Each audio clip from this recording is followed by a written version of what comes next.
a sense, our bodies are a field of energy.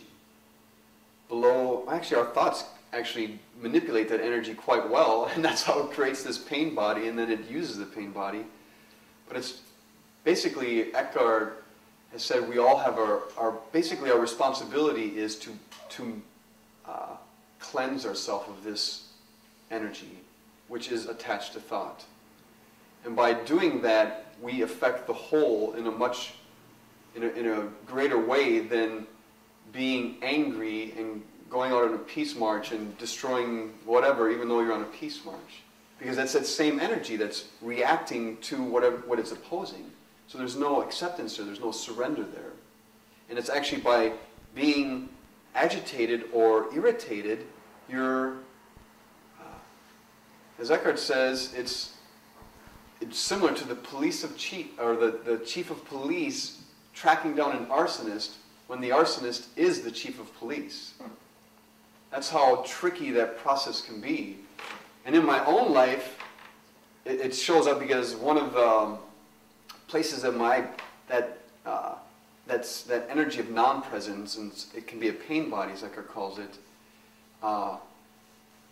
For years I just had no control over sugar, and I would meditate and advance my state of presence, and I would make the intentions, and I would make a choice. I'm no longer going to eat sweets.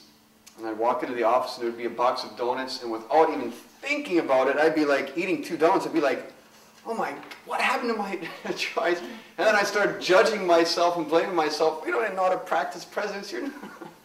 But again, the same energy that, in a sense, in that moment, rose up through me and created a field of that pain body where there is no choice because it's an unconscious reaction.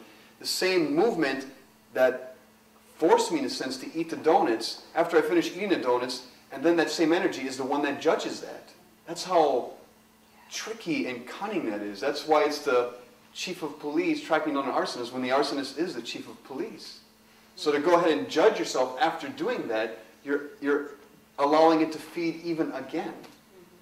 So finally, it was just coming to the place where if I ate donuts, I ate donuts, and I would just surrender to it.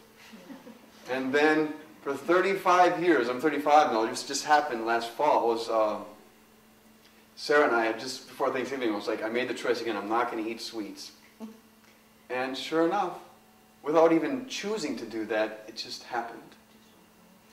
And so there was no longer a process of choice within that, it was a state of presence. That's what it is. And Eckhart says, if there is unconsciousness within you, and that's where this phrase that Jesus says, forgive them for they know not what they do, it's not even, Eckhart says, don't even mistake yourself or another person for that.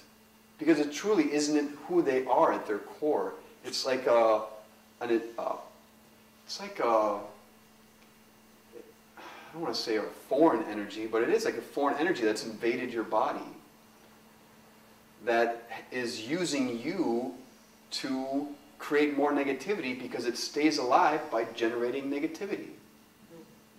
So it's and the only thing you can do, you can't confront it head on and fight it, because what you're doing then is you're creating more negativity for it to feed on.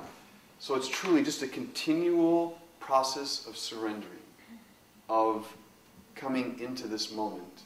And by doing that, the presence is, the primary frequency of the universe. And even pain couldn't be without that primary frequency. Pain is a relative frequency because it can be transformed back into presence. The presence can't transform itself into anything else because that's what it is, it's presence. And so that's why Eckhart uses the distinction of transmuting. You're not even transforming the pain from this state to another state, you're transmuting it back into its natural state. The pain wouldn't even be if it wasn't present in its primary core. It's just through becoming identified with thought, and then thought creating those vibrational frequencies within you of thought, that it becomes trapped in a certain way or configured in a certain way, and it's not even positive or negative, it's just instead of being presence, the primary frequency, it's non-presence, or as Eckhart says, the pain body. As Eckhart makes very clear when he's teaching this, these words, there's only relative truth in words. Because I could be saying one thing and you're like, I just don't get it, I just don't get it. And I could say, well, what I mean is no thing. Oh, I get that, yeah, that resonates with me. So the specific words aren't as important as the vibration that's created underneath that. But the primary frequency of the universe is presence. And then, because we're of our creation, and for whatever reason, that presence can be converted into negativity, in a sense, or a state of non-presence that becomes an energy field that's trapped within you. And so you're not transforming that into anything, you're simply transmuting it back into its natural state.